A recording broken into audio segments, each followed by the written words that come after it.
Hey! How's it going? Good, thank you. It's great to see you all here. Oh man, this place really filled up. Love it. Love to see it. Love to hear it.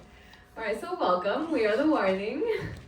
Yeah! And we have some songs to share with you today and some very special talk that we're going to be having here with a couple of questions. And overall, we're just very excited to be here. Welcome, everybody. Let's go. So we're going to start with a song that I hope most of you will know. And if you know, please sing along. All right. 1, 2, 3. Help me now, cause I only the bass. When I see the problem staring straight at my face, I wanna kiss it, lick it, make it my own. Wanna take the color till it's faded and gone. We need just to feel alive. Falling in my place. Life is nothing more than passing time.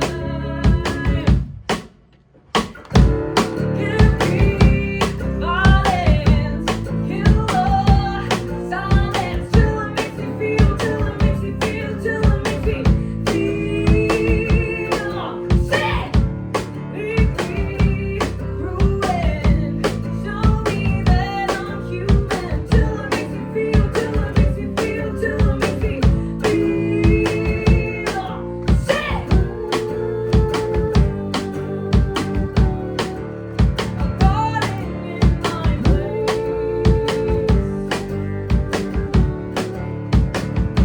I'm running in place. I'm running in place to make you give me violence. Kill the silence. Give me violence. Kill the silence. Till it makes me feel. Till it makes me feel. Till it makes me feel sick. Leave me ruined. Show me that I'm human. Till it makes me feel. Till it makes me feel. Till it makes me feel sick.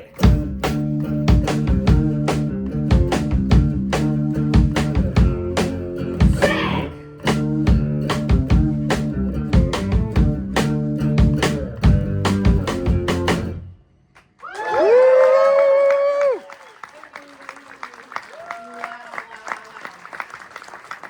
There's something very MTV Unplugged about this, and I love it.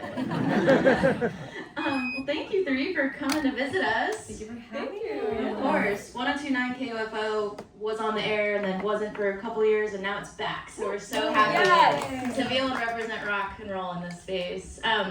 So the three of you have pretty much grown up in front of your audience, you know, making YouTube videos, the Enter Sandman cover that really took off. When you look back at your early videos and your music versus where you are now, do you think anything has changed creatively, or has it exactly stayed the same? Well, many things have changed because Yes. we started out as children, so of course we're gonna start changing as people. We grew up basically, but I think there's something really special about having that growth be heavily documented, and like it's all on the internet. You can see us like how we played before. You can see how our technique changed. You can hear our voices change quite literally.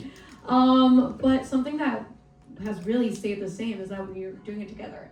So that sisterhood is like the ground for everything that we do. It's at the center of everything we do. So that collaboration, that teamwork has just like really stayed intact, and more than anything, I think it has evolved into something that's very beautiful. Because one thing is like it's our dream to share music, to tour, to like we're literally living our dream, but to be able to share that dream with your family, the people who you love the most, is something that's very special. So I think that appreciation has definitely grown, but I think it has always been there for sure.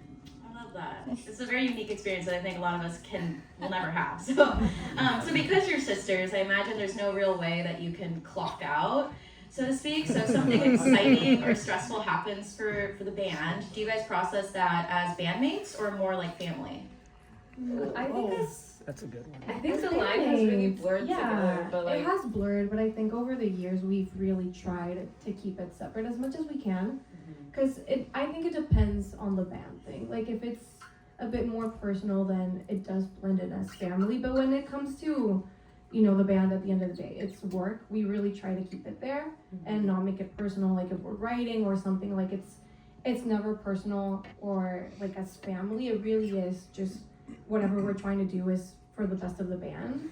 So we've really tried over the years. You know, it's hard, but we try to keep it separate as much as possible. We could be in the kitchen and we like, okay, time out. We need to talk about a work thing. Or like, time out. Let's not talk about work while we're eating. But also, I think with the, how do you say, logros, the accomplishments that we have, sometimes we don't fully like celebrate the weight of our accomplishments because it's not like, oh, we have so many, but there's just so many things that are happening constantly that we should like don't take the time to celebrate. And I think that's a moment where we're like, we should celebrate like as family. Like this is a big thing. We should take the time to appreciate each other and say like, Let's whoa, go to like, dinner. because as like in a work environment, that's just like your everyday thing. But as a family, something's like, oh my god, like we're here. That's so cool. But it is a conscious decision to kind of separate as much as we can. Yeah, you really nailed compartmentalism. I love Yeah. it. So this is kind of a two-part question, but I mean, it's no secret that rock music is really having like a new wave, and a lot of this huge moment right now is triggered by a lot of younger bands who are already pointing to the warning as part of that new wave. Why do you think fans, especially younger listeners, are reconnecting with heavier music? And did you ever imagine that you'd help lead that conversation? Oh my god, well. I think a huge part of it is that I think younger people are seeing themselves represented on stage right now. I think that for a long time, the only thing that we could see in rock music was like these legacy bands that would seem so far away from the moments that we were living like as children. Like I remember growing up and seeing these bands and they were like these, well, I would say really old bands, but I was like 5, of course they were gonna be old for me. So like Pink Floyd and Queen and all these older bands, they just seemed so far away sometimes. But I think that with the internet, you can see so many people do like your age doing the things that you're doing or that you want to do. And especially right now with this new wave of people and bands doing the rock and roll thing, it's very special. Like yesterday we played with Youngblood, we played in Seattle, and I was looking at the crowd and there were so many like little kids. And I was thinking that's either probably their first concert or it's the first time they see somebody near their age.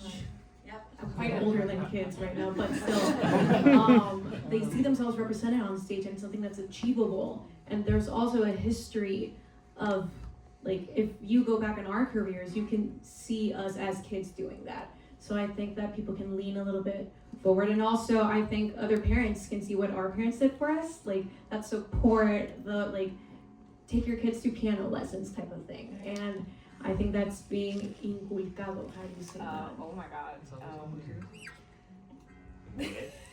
Talk. Yeah, it's being taught a little bit more like it's being. God, Embrace. English is hard sometimes. It's not the exact translation, but No. it gets the point across. But yeah. I love that. That's awesome. So you just released, or you recently released a new single off of the newest album, Kerosene. The music video rules too if you haven't watched it. With this new album coming out, what can we expect to be different compared to your last one, Keep Me Fed? We scream a lot more. Well, Pal does. I learned how to scream Yeah, properly. so now we're using that to our advantage. But more than anything, I think this new album will represent a lot more like of our experiences, even at a further like as we start making more music as we grew up, we started becoming more raw and more honest with our own experiences, because as kids we didn't have a lot of, you know, original and unique experiences to write about. So as we start writing more, it becomes a lot more personal and a lot of things that we kind of have to share of what we've experienced. So this new album, it's just a step forward in that direction that makes it different from Keep Me Fed, because we started that with Keep Me Fed, but now it's a lot Yeah, I think more. it's for sure evolved. I think Keep Me Fed was a very big like learning experience. It was our first time being on the road and writing with other people and seeing what we wanted to do. And Keep Me Fed was written over like the space of 2 years almost. Yeah. So for this album, we like Oh my god, Don't spoil okay, it. for this new album, we were able to take time off the road.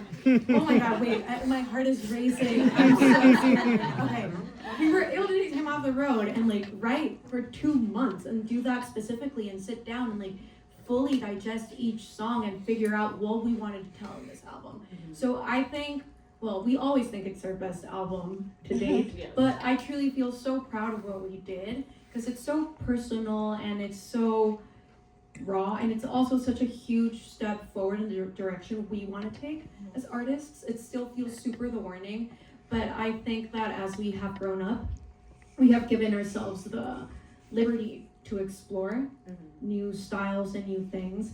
And a lot of people, like, we've been a band for 12 years, so I can understand why sometimes people feel very familiar to the things that we did in the past. But I think that's such a lovely part of like growing up as a musician, because you can, like, music accompanies you through those changes, and I think that the space where we are now as musicians and as people is fully reflected in The this music we new make, yeah. album. Cannot wait. I'm so excited. Yeah. So you mentioned you're on tour with Youngblood. What's been the most fun or unexpected part being out on tour with these crowds? Ooh, okay. So everyone has a great sense of style. I saw that. Like they're all Yeah. just They dress like up for so these glammed shows. up. I love Yes. that. No, they're a very big and nice community. We love having played for all of them. This is gonna be our second show in the US US. run, so we still have to get to know the crowds over here. But in the UK, they were just like so pumped to be there, and we just love to see a good community that likes to get together to enjoy music. You know, they're all like so connected, and they're open to have more connections through the world of music. So, and we're all for that. We're super happy and grateful to be part of this tour.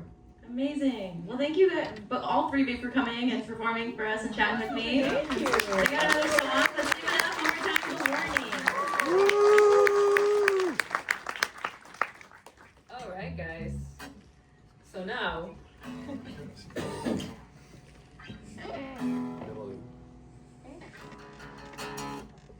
Now we have our newest single. Woo!